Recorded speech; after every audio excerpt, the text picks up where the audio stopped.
What's up everybody, the Crap Gamer here, the most compelling game related YouTuber, and you damn well know it. I'm also the king of all gaming related media. Thank you for taking the time out to check out another one of my amazing videos, because you just are dying to know what I'm thinking and what I'll say next, hence all the love and hate. Either way you look at it, I'm happy, like or dislike, doesn't matter to me. It's all good. Now occasionally I have times of brilliance and epiphanies, and in these epiphanies I'll think of brilliant things to say. Sometimes I'll say these things in the middle of a podcast. Like the other night I did a podcast where I said something and I was like, maybe that's worth elaborating on a little bit and actually just kind of cutting down the initial thought into, a 3-minute video. And so here it goes. And since my podcasts, they're usually an hour and a half, 2 hours long, this is the easiest way to do that. And what I said was, the PlayStation 4 is the Wii of this generation. And you might say, well, what do you mean by that? And I can give you an example. The Wii, which won the previous generation as far as sales, it just sold unbelievably well for a lot of reasons. It was gimmicky. A lot of people bought that thing just because of the hype. That's one of the things that happens with popular items. That's why Apple sells so well.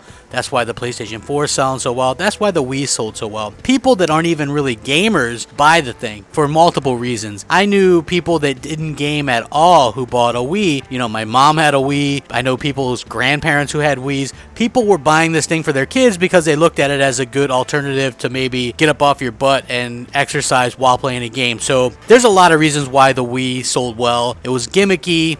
It did end up having a few good games. I'm not going to deny that. The PlayStation 4 could end up having a few good games by the time it's all said and done. But Sony has been clear about going after the casual audience, that audience that had Wiis. They've even said it, and you can look it up, that we want to get people that had a Wii last generation that are looking to migrate to something else. So they want those casual Wii gamers. And part of the way they're going to try to do that is with their VR. Project Morpheus. The PlayStation 4 in and of itself is very casual. If you look at what they were originally trying to do with the camera, the PS camera, that was supposed to be bundled with every PlayStation 4 so that it had that playroom. That was to draw in the kids, get them active. They wanted to do exactly what Nintendo did, and they kind of had to ditch that because they were trying to one-up Microsoft in price and by not forcing a camera on you. So in the long run, that kind of hurt what they were trying to do. But the PS4 is still gimmicky as hell. You just look at the controller, the gimmicky light. It has that touchpad that's extremely gimmicky. The share button, all this stuff is very gimmicky.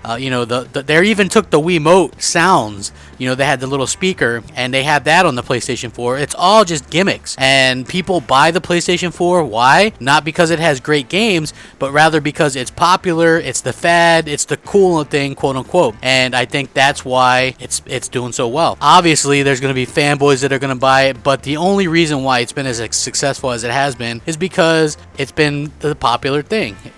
That's the bottom line. Just like the Wii. Now, at the end of the generation, do any of us hardcore gamers look at the Wii and say, hey, there's a console that really won the console war? I don't think anybody thinks that. It sold the most, sure, but at the same time, it was the least impressive. It had the least impressive games, the least impressive functions. So, I guess it's all depends on how you look at it. In my opinion, the PS4 is just that console that's going to end up in a lot of people's closet collecting dust, because I personally know some PlayStation dudes and they aren't even playing them. I don't turn mine on. My brother is about to sell his. If they don't announce something at E3, which I'm fairly certain they aren't, I'm selling mine and then I'll pick one up in a couple years used, because there's no sense in keeping it if they're not going to put games out on it that I want, and hopefully you guys understand it. My one thing, if I could give anybody advice, is, yeah, it's smart to own all the consoles, but honestly, there is no reason to own a PS4 right now. None whatsoever. So anyway, let me know what you think. I'm sure there's going to be a lot of discussion and debates in the comment section. I always look forward to that. Sound off, rate, comment, subscribe. Rack that shit up. Crap Gamer, out.